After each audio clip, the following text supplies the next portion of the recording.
টাকা ইনকাম করতে হলে আপনার পরিশ্রম দিতে হবে, রক্ত কিন্তু আপনার পানি করতে হবে এবং ঘাম জড়াতে হবে। ঘাম জড়িয়ে তারপর কিন্তু একটি পয়সা কিন্তু উপার্জন করতে হয়। আর অবশ্যই ফেসবুকে যারা এসে কিন্তু আপনারা আগে কিন্তু লক্ষ লক্ষ টাকা, লক্ষ লক্ষ ভিউ, লক্ষ লক্ষ ফলোয়ার্স এগুলো খুঁজেন। আর এগুলো খুঁজতে কিন্তু কোনো লাভ নেই ভাই। আপনাকে সঠিকভাবে কাজ করতে হবে এবং সঠিক পোস্ট করতে হবে, সঠিক তথ্য দিতে হবে এবং স্প্যামিং যেই কথাগুলো আছে সেগুলো থেকে আপনাদের বিরত থাকতে হবে। আর যখন আমাদের কাছে যেই সরঞ্জামগুলো আসে, ফেসবুক মনিটাইজেশনগুলো দিয়েছে, সেইগুলো থেকে কিন্তু আমাদের অর্থ উপার্জনের জন্য কিন্তু নির্ভরযোগ্য। আর সেইগুলো টিকিয়ে রাখতে আপনাকে সঠিক কাজ করতে হবে, তাহলে আপনি এই ফেসবুক প্ল্যাটফর্ম থেকে আপনি অর্থ ইনকাম করতে পারবেন। কিন্তু ভাই সময় নিতে হবে, পরিশ্রম দিতে হবে, সঠিকভাবে কাজ করতে হবে।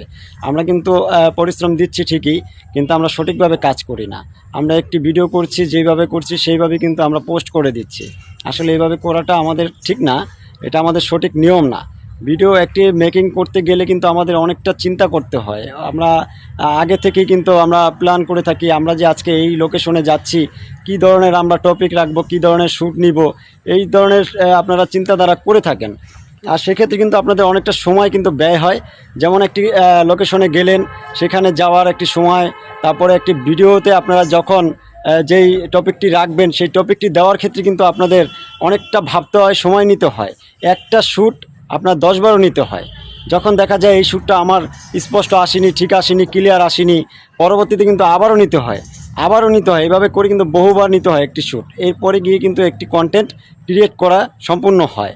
আর অবশ্যই সেই কন্টেন্টটি যখন সম্পূর্ণ আমাদের হয়, সঠিক হয়, সেখান থেকে কিন্তু অর্থ উপার্জনটা করাটা সহজ হয়ে যায়। ভিউ চলে আসে, ফলোয়ার্স চলে আসে, এভাবে কিন্তু চলে আসে। আর ফলোয়ার্স চেয়ে নিতে হয় না, আর ভিউ চেয়ে নিতে হয় না। তখন ফেসবুক কিন্তু আপনাকে নতুন নতুন দর্শকদের কাছে পৌঁছে দিবে, আর ফলোয়ার পাবেন আর ভিউ পাবেন। আর সেই ভিউ থেকে কিন্তু এখন আপনারা প্রত্যেকেই কিন্তু উপার্জন করছেন। আর যারা এখনও মনিটাইজেশন পাননি তারা একটু ধৈর্য ধরুন, কষ্ট করেছেন আর একটু কষ্ট করুন, আপনারা অতি শীঘ্রই মনিটাইজেশন সেটআপগুলো পেয়ে যাবেন।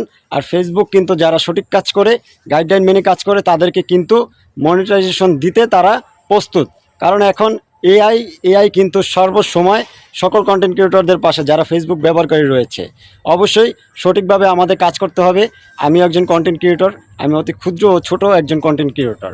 তা আমি এই পরামর্শটুকু আপনাদের দিয়েছি। এটি আপনারা অবশ্যই যদি মনে করেন যে এটা মানলে হয়তো আমাদের ভালো হবে, তাহলে অবশ্যই মেনে কাজ করবেন। আর যদিও আমি আমার অভিজ্ঞতা থেকে আমি বলছি, আমি কাজ করছি এই ফেসবুক প্ল্যাটফর্মে দীর্ঘদিন যাবৎ, সেই অভিজ্ঞতা থেকে কিন্তু আপনাদের এই পরামর্শটুকু দিলাম আজকের। আর পরবর্তী ভিডিওতে আপনাদের জন্য নিয়ে আসছি আরও নতুন নতুন কিছু ইম্পর্টেন্ট বিষয় থাকবে সেই ভিডিওতে।